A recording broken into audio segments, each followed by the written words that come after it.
The Outlaw Music Festival is coming August 19th. Willie Nelson, the Ava Brothers, Lucas Nelson, and more. Mystic Lake Amphitheater. Tickets are available now. You can get all the details, KFAN.com, keyword calendar. I'll keep an eye on the Tiger Woods story. There are a couple of troubling reports out there, but we're going to wait until there's a little bit more confirmation on some of them, I believe. I do want to get to a little background on the time when the University of Alabama played more than 10 minutes with 3 players on the court against the Golden Gophers. It was November of 2017. It was the game was at the Barclays Center. It was the Barclays Center Classic, and basically, they finished that game with Colin Sexton, Galen Smith, and Riley Norris for the final 10-41 for the Tide, who cut their deficit to 3 with 1:32 to play. But ultimately, the Gophers, who were at the time ranked 14th, won the game 89-84. And the player shortage problem was, and I had forgotten this part of it, the entire bench was ejected after a big scuffle had broken out, a big fight between players of both teams. So that's, in this case, why Alabama, in this case, officials decided to remove the entire Alabama bench. Those players proceeded to walk to the locker room. By rule, whenever a potential situation occurs in the court, no player may leave the bench area. If they do leave the bench area and don't participate in the altercation that's going on, then they are ejected from this contest. There's no further penalty, the officials told a pool reporter. They all came onto the court. We went to the monitor and reviewed all of that. So that was the circumstance. Despite playing with just 3, Bama went on a 26-16 run. You can't even make that up. But the Gophers ultimately did survive on that particular situation. So stay tuned for more that might be coming. Also, an update on injury update involving your favorite basketball team, the Minnesota Timberwolves. They're back in action in a national TV game tomorrow. I believe it's afternoon against the Pistons. And we know Edwards is still out. We also now know that Jaden McDaniels, dealing with right knee soreness, is also out for that game. And Ayo Dosunmu is listed, who's got calf issues, is listed as questionable as well. So there's your injury update involving a team, the Wolves, that have been, relatively healthy through much of the season, but lately have kind of hit more of the injury bug, and it obviously one could say the worst time possible. One other baseball nugget, and this has brought a smile to Brett Blakemore's face because he's a big replay guy. He is a replay terrorist, and he couldn't be more delighted about the Major League Baseball's new automated ball strike challenge system. Is that a fair representation of your position? I enjoy it. You are now you're understating it. You more than enjoy it. You revel in it. It is. So, well, go ahead. We mentioned on the overall, we can talk about the overall numbers and stats and how good umpires are, but it's not the clips. Because I saw yesterday there was 2 pitches back-to-back challenged, one by the catcher, one by the batter, that were almost in the exact same spot, but they were called 2 different ways by the umpire, and it got overturned both times. So I'm a get it right guy. The whole video is like a minute long. As long as it doesn't take too long, I'm okay with it. The early signs are encouraging there because basically you can't. It's not like you can wait if you're the hitter. You can't wait for some kind of a signal from the dugout where they're looking at stuff and say, correct, appeal it. Now, I'm sure there's going to be the Houston Astros will find a way to cheat on it because that's their history. Maybe they'll get the tin can back out. I don't know, but it's all got to be quick. It's got to be either the hitter or the pitcher or the catcher, correct? Those are the only 3 who can actually call for an appeal. They can't do the NBA thing where they immediately put their hand up and start waving their finger around, making sure that they review it. That's true. Now, here's where'd the text come from that I tweet. that it was somebody who covers baseball absolutely reveling in how that individual thought the new rule worked. And in a couple cases, it might have even had some impact on the outcome of the game. My issue with it is, look, I don't lose any sleep over it. Knock yourselves out if it's important to you. We got to get it right, blah, blah, blah, and I get all of that. But what fascinated me was, now, by the way, the background is each team gets 2 challenges to start the game.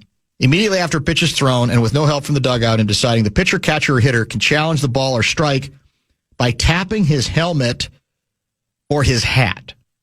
The umpire will then acknowledge the challenge, and the pitch will be replayed in real time via animation on the stadium video board and TV broadcast. The outcome of said challenge will then be shown publicly through that replay. If a team wins a challenge, it can keep challenging. As soon as a team loses 2 challenges, it will not have the ability to challenge a pitch for the rest of that game. Here's, for me, why it's doomed for disaster at some point. I know everybody says, well, worked well in the minors. Nobody pays attention, no offense, but nobody pays attention to minor league outcomes other than the people who are there. Nobody cares. Nobody's debating ball and strike controversies in any minor league game in a major league sense. It just doesn't happen. Now, when there's going to be more at stake, believe me, there's going to be more focus on it. And there's no question in my mind that the replay terrorist's next challenge will be 2's not enough. 2's not enough. What if there are 27 bad calls that are made, balls and strike calls? You can't limit it to that. So the bit's going to be hammering managers or teams, I guess in this case it would be teams, that are not judicious enough with their challenges, that they don't save their challenges until it matters. But as soon as they do that, the replay terrorists who don't make those sorts of distinctions will go, I don't care if it was 3rd inning and nobody on base. That's a terrible call. That's got to be reversed. So eventually, that's going to be the new controversy. We're going to get to a big game, relatively speaking, regular season. And let's just say, for the sake of argument, the New York Yankees are out of challenges. It's the 9th inning, and this one might have, it was called a strike, should have been ball 4, should have been the bases loaded. And believe me, you're going to hear from the replay terrorists saying this is why 2 is not enough.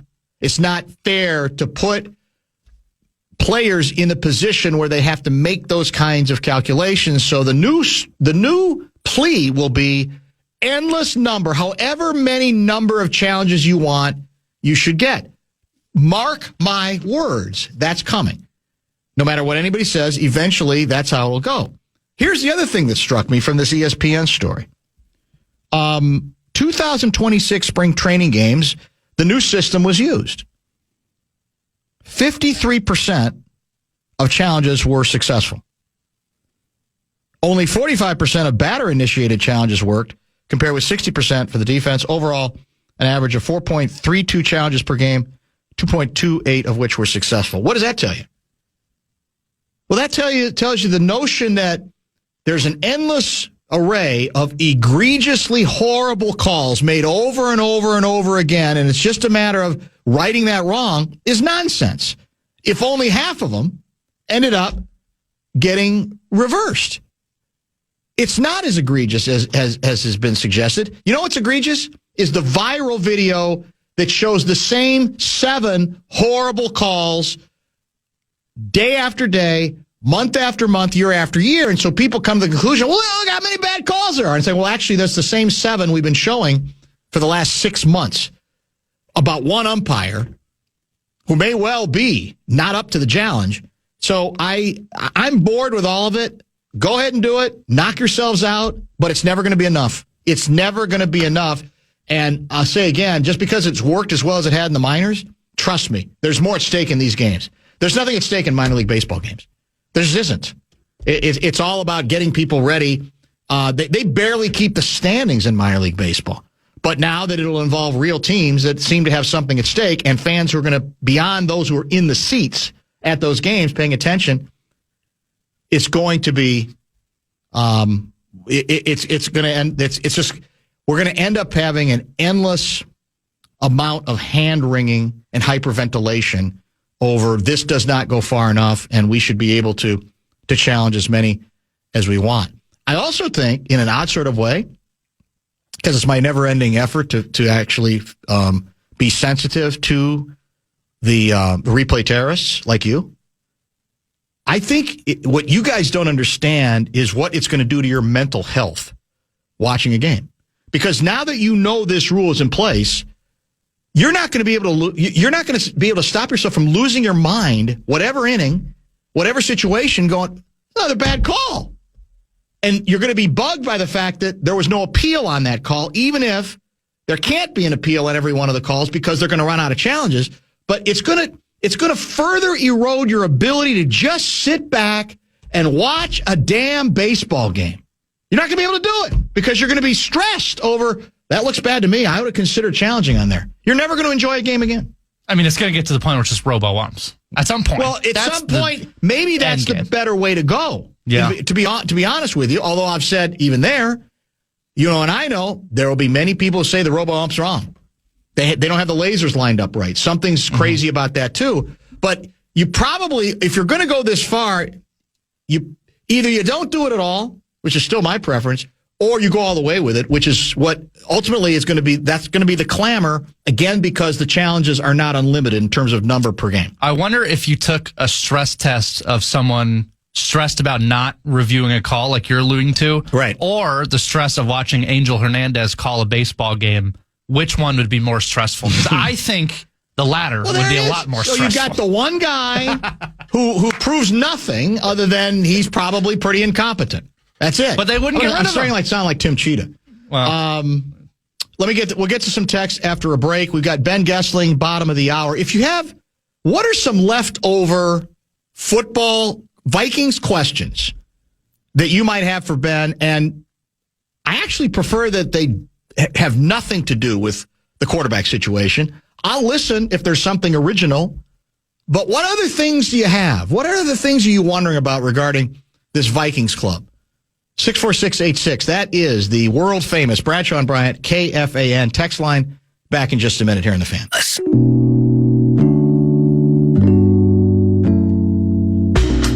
Speaking of 96.7 KFAN Plus, it's bringing you all the coverage of the men's college basketball tournament. Every game, every moment is driven by Dave Smith Motors. You can tune in for free on the iHeartRadio app or 96.7 KFAN Plus. Well, here's your Tiger Woods update. He has been arrested, according to authorities, for driving under the influence after that car crash earlier this afternoon. It was a two-car crash in Jupiter Island, Florida, not far, I don't believe, from one of Tiger's residences. In addition to his DUI charge, Woods is also facing charges for property damage and refusal to submit to lawful test. Woods was not under the influence of alcohol. His breathalyzer test registered a 0.0, police said, but deputies determined Woods was impaired. He did not submit to a urine test. And that's the most important stuff at this point. I'm sure the story will be fleshed out more from there. Not good news at all. And this, I guess, does now fall under the classification of, oh, by the way, we should say, we don't believe either of the drivers of either vehicle or anybody involved in the accident of either vehicle, associated with either vehicle, or any kind of serious condition, any kind of major injuries, although we're still waiting for confirmation on that from law enforcement authorities. This does fall, I think, under the classification of why not have a driver like all the time? All the time. And again, that's easier said than done for people who are not of his means. His means presumably would indicate that he could pay any amount of money he wanted to anybody to be the guy. Now, maybe, or gal. Now, maybe he does that most of the time, and this was a specific circumstance. I have no idea. But that's always the mystery as when these stories develop. For somebody who has had some of the issues that Tiger has had in the past, and clearly likes to drive way too fast and occasionally recklessly as well. So if we get any new information on it, we will we'll also pass that along. As I mentioned, Ben Goessling coming up at the bottom of the hour. Lots of good questions are coming in there. Regarding the new appeal system when it comes to balls and strikes, Dan, I used to agree with you, writes Paul, but there is an unlimited number of challenges just as long as you don't get too wrong. That's technically true, but again, given the stats that we laid out about spring training, is it realistic to expect that you're going to bat 1,000 in that regard most times so that you can have the unlimited number?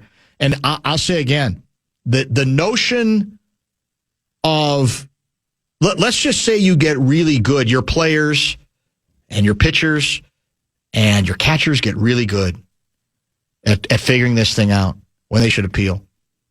Do you really want like 30 pitches a game appealed? Do you really? I know it's fast. I know it's not like a replay in the NFL that goes on forever, but that's a prospect you like just to get it right. When we all know, in many cases, when it's off the plate or on the plate, most of the time it's a fraction. It's a very, very modest in or out of the strike zone. What are we doing? It just is never gonna. It doesn't appeal to me. Never going to appeal to me. And I fully grant that means it's more likely then that some calls are going to be incorrect. But I'm a bigger picture guy than that. I'm a bigger picture guy about what it does to the game itself as a game to appreciate and to, frankly, enjoy. That's still where I am at this point.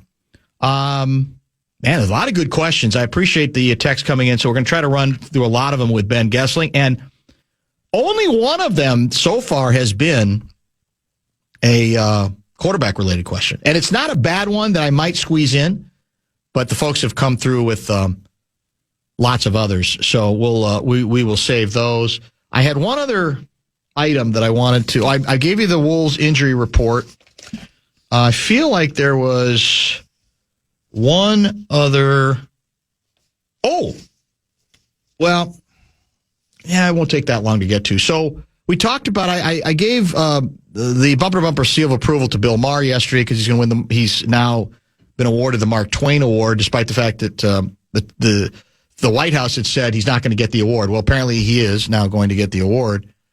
And I got a very long-time listener who was just very disappointed in me and said that it was one of the few times he was so frustrated by me.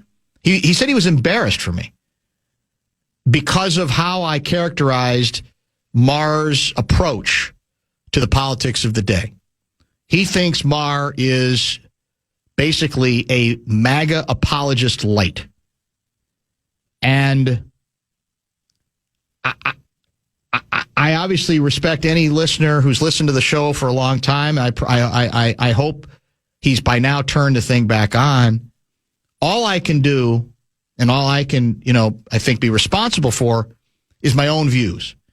And I would say respectfully to that individual that if you listen to what Maher says and read what Maher writes, not just the stuff that you're annoyed by, the stuff where he is going after or challenging lefties, you cannot possibly hold the conclusion that you hold. And if you do, it is my opinion, and this is part of what we talked about yesterday, that it's proof not that Bill Maher has changed for what he's always been, which is a liberal, but that you've not accepted the fact that the change has taken place in the party that you adore, which has gone from having a more liberal, classically liberal tradition to what's called a more progressive tradition and approach. I just scratch my head and say, I don't know what you're listening to on Mar, what you're paying attention to as well. And, one last thing about this.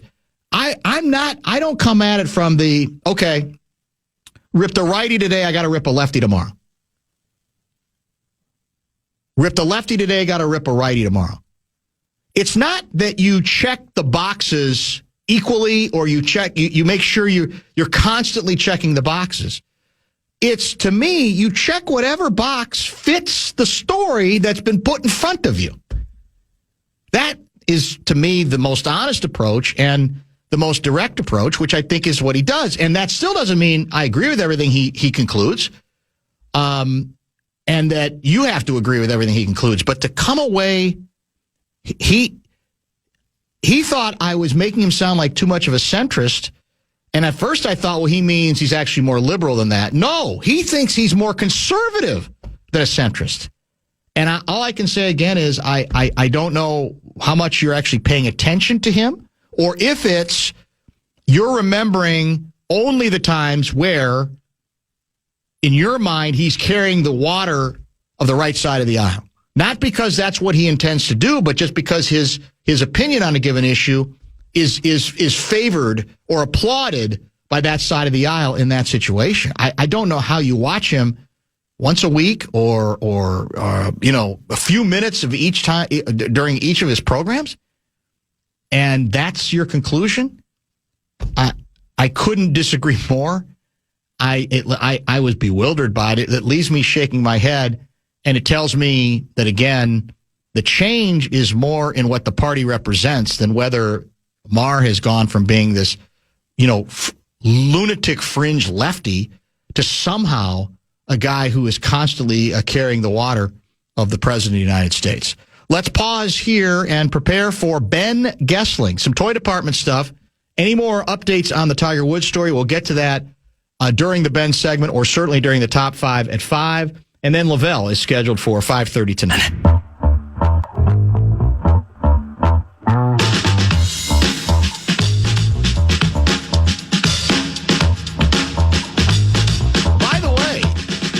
Inspired by one of the questions that's come in for Ben Goessling that's not related to football, if you have track and field questions, that's okay too. One of them has already come in. Maybe we'll include that. If not now, in late March, when? Ben Goessling joins us via the Connecticut Water Systems hotline. Will you pot him up, please? I forgot to bring my phone bank close enough with my headset. Mr. Goessling, can you hear us okay? I can hear you fine. Welcome back to the program. I asked for non-quarterback questions from the audience, and they have not disappointed. There's one that might be worthy of advancing the quarterback discussion, but a bunch elsewhere. Here's the first track and field question that already came in without my even asking for one. Brad wants to know whether you believe that the 400 meters is the hardest race to run in high school track. It would be on a very short list. I would either say the 400 meters or probably the 800 meters for some of the same reasons. They take the hardest things about sprinting and distance running and kind of combine them. The 400 is a sprint, the 800 meters is a distance race technically, but there's a lot of elements of the 400 that require you to have endurance, and there's a lot of elements of the 800 that require you to have speed. So I would say those two, or the long hurdles. It's 300 meters in high school, goes up to 400 meters in college. That is a remarkably difficult event too. All of those are kind of in the middle of the meet. In high school, they're back to back to back. So yeah, those are all very, very challenging, and they're fun to coach. They're some of my favorites to coach, but they're not for the faint of heart. That's for sure. All right, this is for you, and this is Vikings related. This is Alan out of Afton. Vikings seem to acknowledge that O-line play is still a problem. We fired the line coach. Do we know what is different about the new coach's approach that might affect line play or offensive strategy, or is it merely window dressing and will simply come down to the fact that we don't draft well or sign free agents that add O-line value? I mean, I think we're going to find out more of that as we get a chance to talk to a few more of these coaches. I think Keith Carter coming in as the O-line coach was I mean, his past in Tennessee and then his time with the Jets, you had a lot of players, I think, that talked about him being kind of tough to play for. That was a reputation he came in with to Minnesota that I know he had to do some work to kind of reframe and have them see, yeah, we trust you to take over this room. I think they were impressed with a lot of the work he did last year in that regard, and that's why he got the shot to have the job. I think there's a vision for what that group can be. I would imagine, trying to be a little more physical, a little more exert your will. I think there was a move in that direction last year, but there's probably another step to go to get there. But I think some of it will come from him. And I keep bringing up Frank Smith, but I really do think that some of the work that he's going to do with the shape of this offense will play out in these areas, because I know he's got an offensive line background. Run game design is a big area that they liked about him and something he has a lot of experience with as well. So I think the way they play in the run game especially is going to be one of the things to watch, is how these guys work together and how all of this comes to fruition. And some of that will get technical in terms of, blocking schemes and run fits and, who's passing off blocks, who's covered, who's uncovered, and we can get in all the wonky football stuff that probably even certainly surpasses my level of acumen at times. But I think those things will play out, and it will be interesting to see how it goes. But I do expect there's going to be a difference in the way they go about things, and I'm curious to hear more of that, because I know that's something that they have realized needs to. I mean, they made the investments with the players last year, and then you still had a lot of issues with depth, but I think also when people were healthy at times, they just need better performance there. So I think you'll see a little bit of an attitude shift, and then some of the techniques and the specifics of it will play out over time. But that experience that Frank Smith brings from Miami, coupled with some of the experience Keith Carter has with this group and some of the way he goes about things, I think will leave a different impression on the group overall in 2026. 952 guy wants to know whether there might be any veteran options in play at wide receiver.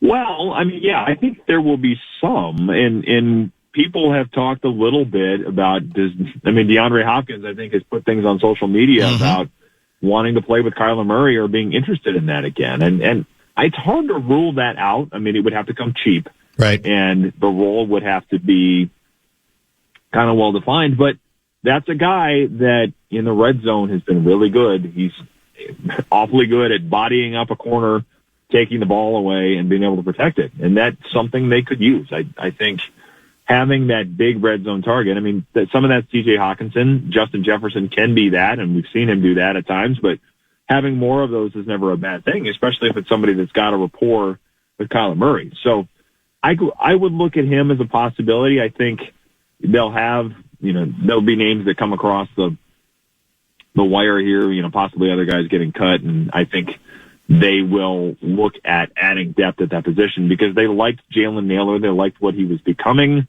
He's obviously gone at this point, gets the free agency deal, and they have to figure out what life looks like without him because he's gone. Obviously, Adam Thielen, that didn't really become as integral a part of the offense as they hoped. I think Ty Felton is somebody they have high hopes for to play a little more in year two, but another veteran in that group I don't think would be a bad addition. So if they find a player, whether it's DeAndre Hopkins or somebody else that is a good fit and comes in relatively cheaply, yeah, I think that's certainly an area where they could look to add. Here's your bonus quarterback question, and it might be the only one today because we're trying to keep it fresh, new, and exciting.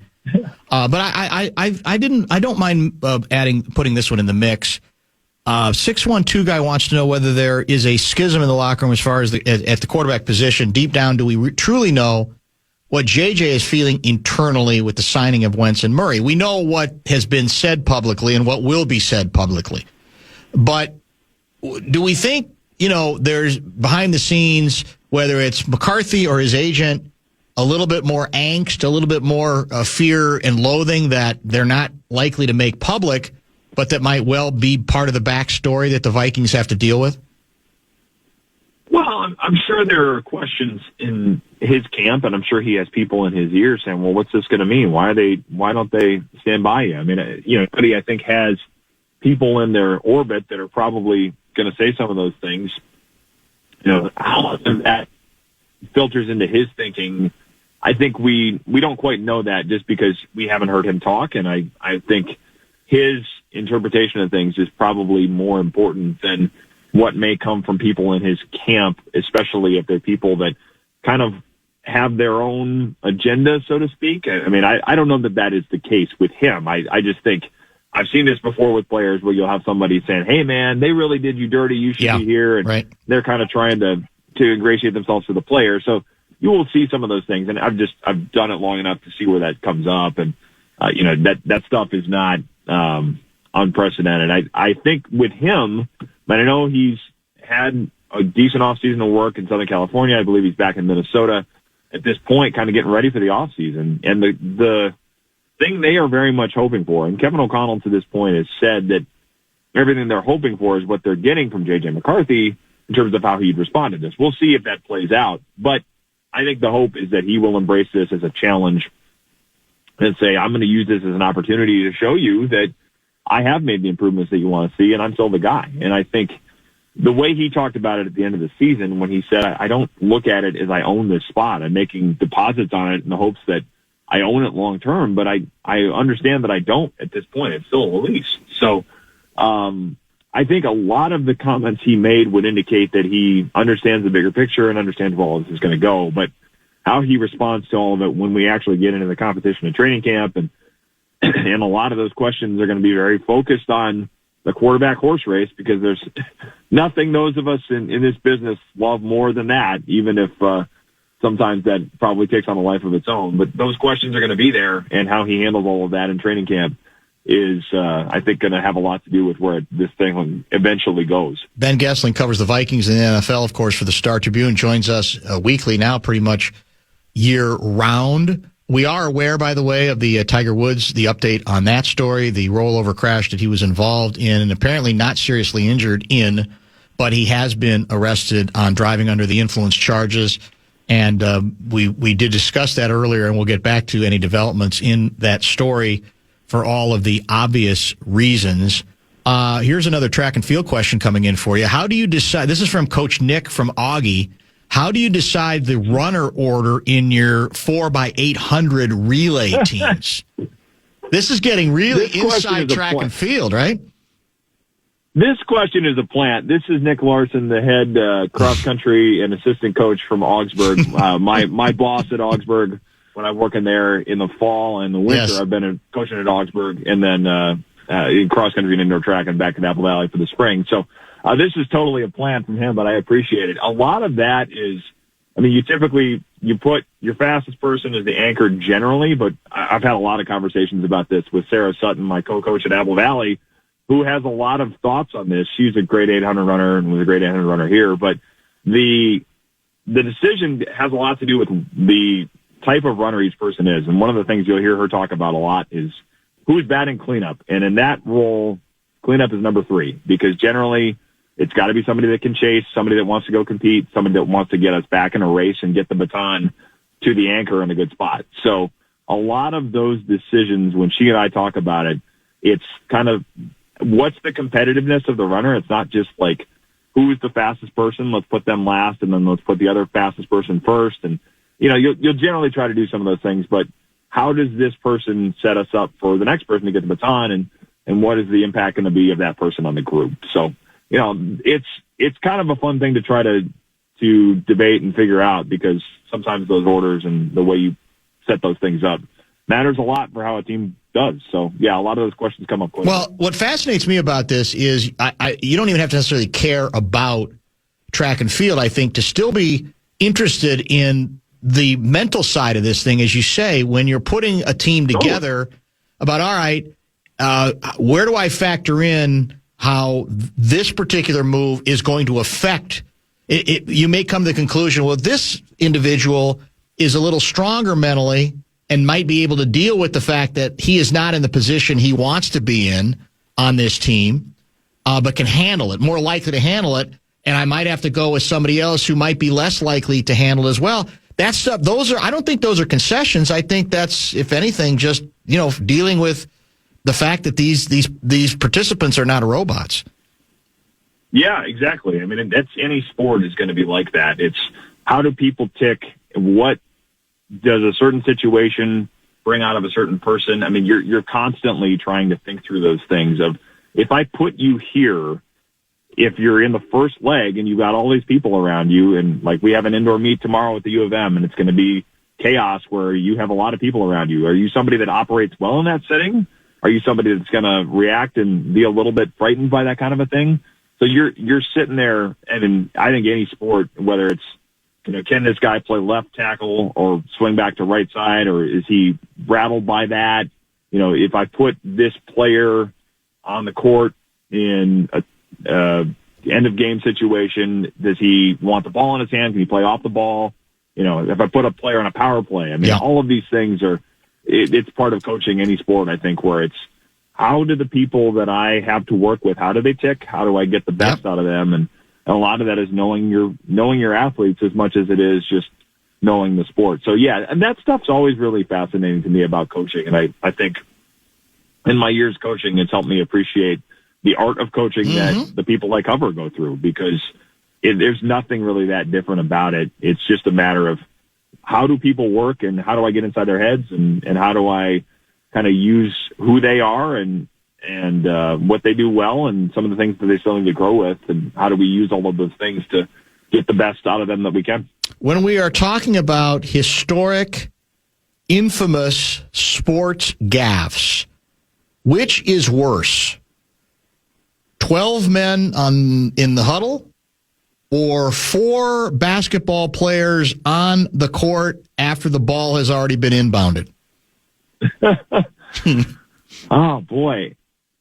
I mean, the 4 on the court, it would seem the counting is not very difficult to get to 5. Yeah. So I would think that's probably a little bit worse, but I think it's more unusual for sure, right? Yeah, probably. Yeah. I mean, I would think that's not going to be something you see as much. I mean, 12 is when you're subbing in and out quickly. You see those things happen a few times a year, obviously. And in Vikings lore, it happened at a very, very bad time in January 2010. But yeah, I think not getting to 5 on the court is probably a little stunning, more rare, because the bar to clear to get that right is not quite as high. What's interesting is, we were talking about this earlier, no one seems to know clearly what the referee's obligation is in a situation like this. I tend to think they have no obligation, in that their obligation would be if there's too many on the court, because that's illegal. But it is not illegal to play with fewer than 5. Some teams have had to do it. We talked about the infamous Gopher game with Richard Pitino, where because of a fight, the entire Alabama bench got eliminated from competition, and Bama had 3 players on the court against the Gophers' 5 and outscored them by 11 for a brief stretch, even though Minnesota ended up holding on to the game.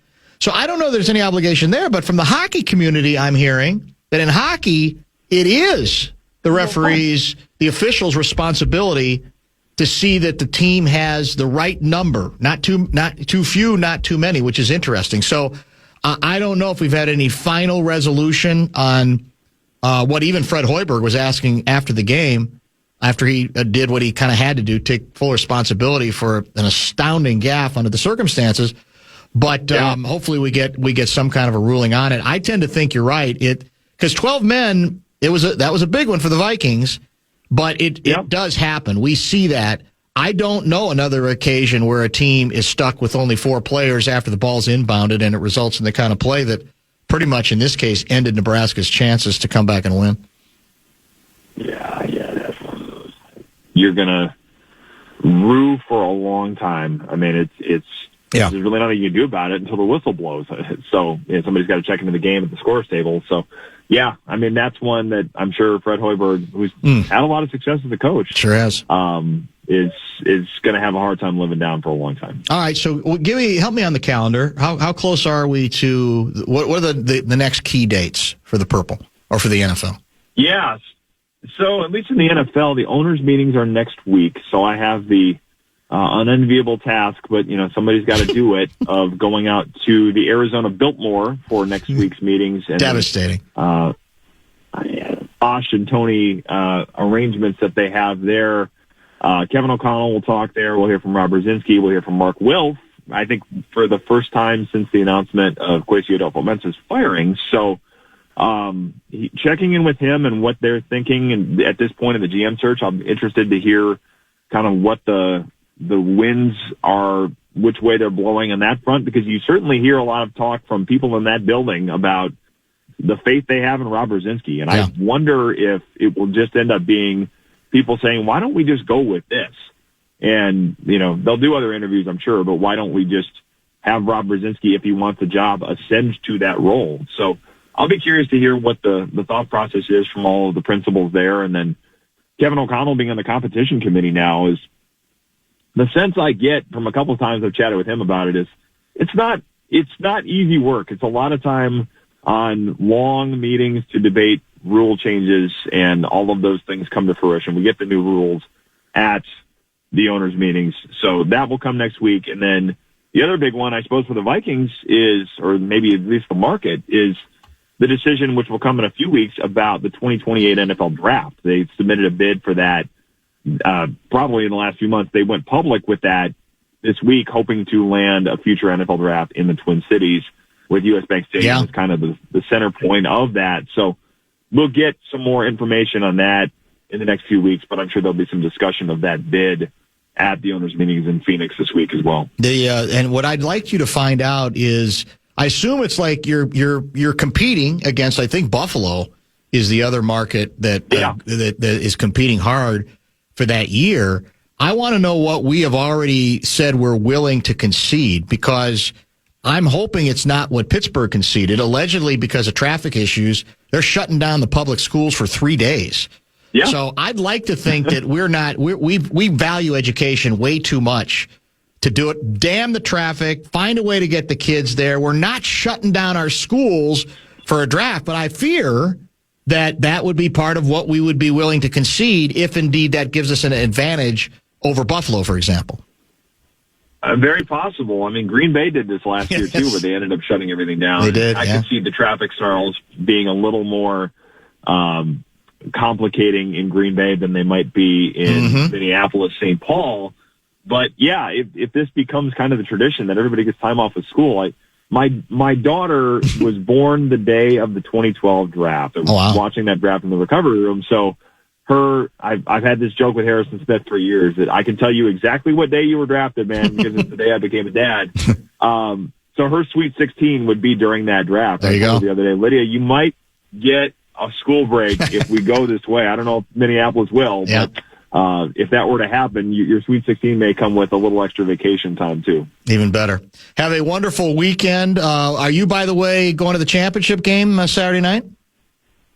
I am planning to do it. We are at a track meet at the U tomorrow, so I think most of our coaching staff is just going to saunter across the street to Williams Arena and watch the Eagles try to win their fourth since 2013, I believe. So a little more Cinderella this time, but yeah, it's funny. I just saw those guys in I'm down in Apple Valley track practice today. I saw those guys practicing.